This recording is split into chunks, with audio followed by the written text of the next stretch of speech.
श्री कृष्ण ने अपना जो शरीर छोड़ा था वो करीब 106 वर्ष के आयु के आसपास छोड़ा हुआ कि जब क्योंकि अर्जुन को बागडोर दी गई थी कि भाई तुम पूरी प्रजा को बचा के निकल जाना क्योंकि द्वारका डूब जाएगी। तो अर्जुन ने जब देखा कि पूरी बॉडी को समर्पित करने के बाद भी उनका हार्ट धक-धका रहा है, वो विचलित हो गए, तो उन्होंने उसको नदी में बहा दिया। वो निकल के पहुंच गया उड़ीसा के तट में, जहाँ पर एक राजा ने उसको रखा। जगन्नाथ जी के अंदर आज भी वही लगाया जाता है। क्या आपको पता है जगन्नाथ मंदिर के बाहर पूरी सिटी में 12 वर्ष में एक बार पूरी लाइट बंद हो जाती है? पता है क्यों? क्योंकि उस दिन उस हार्ट को चेंज किया जाता है। क्यों चेंज किया जाता है? क्योंकि माना जाता है कि 12 वर्ष के अंदर इतनी एनर्जी है उस हार्ट के अंदर कि अंदर से चीजें मेल्ट होने लग जाती है, इवन लकड़ी से।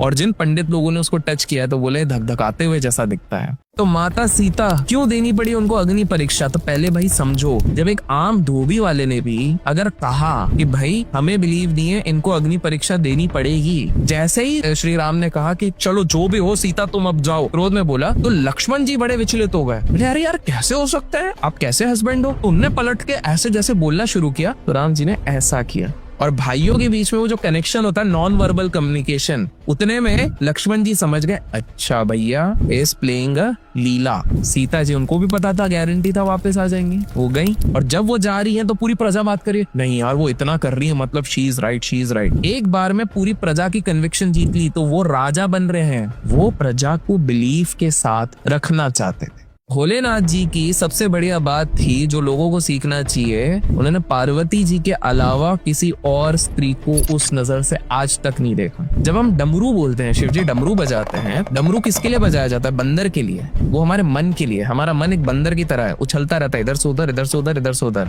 वो डमरू होता है जो एक माइंड को स्टेबल करता है। शिव जी वो तक बता रहे हैं कि आज पूरी दुनिया बोलती है ध्यान करो ध्यान करो। शिव जी से बढ़िया एग्जाम्पल कौन सा है जो कैलाश में सालों साल, वर्षों युगों से ध्यान कर रहे हैं? वो यही बता रहे हैं कि ध्यान करो, अब वो समझ नहीं रहे।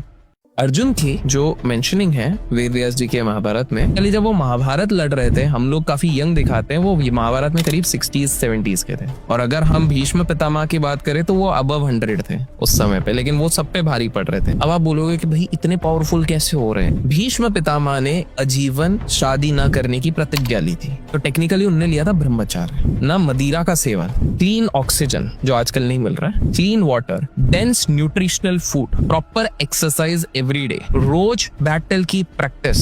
तो क्यों नहीं रहेंगे वो हॉस्टल? तो जीना ही है फिर तो।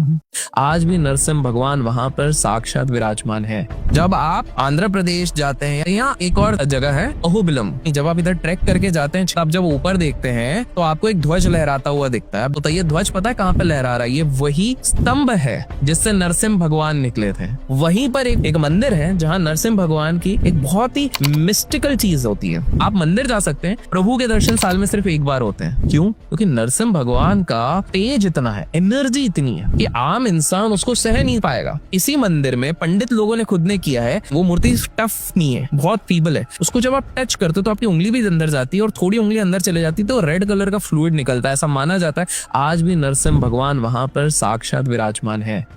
थाईलैंड में सबसे बड़ी गणपति जी की मूर्ति है, 123 फीट्स। तो आज से ना कुछ साल पहले थाईलैंड में इन्फ्लेशन, महंगाई बहुत बढ़ रही थी, कुछ भी कोशिश कर लो रोक ही नहीं पा रहे। उनकी कमेटी एक थी, उनमें से एक व्यक्ति ने कहा कि काम करते हैं, गणेश जी का फोटो नोट पे छापना शुरू करते हैं। अब जान के हैरान हो जाओगे, आज वो एंटीक में ऑक्शन होते हैं वो नोट, और उनकी अर्थव्यवस्था सही हो गई। इंडोनेशिया तो वहां पर एक वोल्केनो है जहां पर लास्ट 750 से 800 साल पूर्व से एक गणेश जी की मूर्ति रखी गई है वोल्केनो के पास में।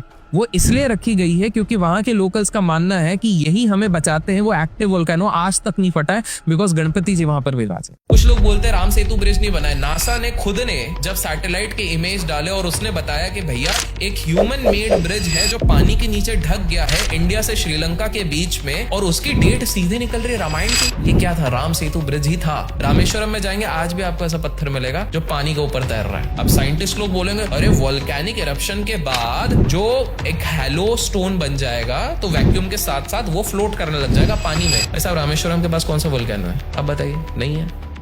जब हमारे ऑनरेबल प्राइम मिनिस्टर जी जा रहे हैं और वो इस चीज का प्रमाण दे रहे हैं कि श्री कृष्ण थे, कि सनातन धर्म वॉज देयर, तो इससे बड़ा आपको प्रूफ क्या चाहिए। और 1963 की बात है, एक ग्रुप ऑफ साइंटिस्ट शोध करने के लिए लगे हुए हैं कि क्या सही में जो चीजें हमारे महाभारत में लिखी है वो सच है कि नहीं। और गुजरात में एक जगह पर वो अपने स्कूबा डाइवर्स को नीचे भेजते हैं। नीचे जाने के बाद स्कूबा डाइवर्स देखते हैं एक बहुत बड़ी नगरी है। जब अवशेष देखते हैं और कंपेयर करते हैं, वेद व्यास जी ने जो महाभारत निकली है तो इससे मैच कर रही है, वो कुछ और नहीं थी, वो द्वारका नगरी। उधर ही घर के काफी सामान मिले, उनको डेट किया गया तो वो एग्जैक्ट 6 से 7 हजार वर्ष पुराने कैसे निकल रहे हैं, because 7000 years back itself Mahabharat happened और उसी समय पे द्वारका अंदर चले गई थी। बट पॉइंट है कि भाई सारी चीजें हैं, इट्स जस्ट दैट हम लोग अपने आप को इतना यो समझते हैं कि हम अपने खुद के धर्म को ही नहीं समझ पा रहे हैं।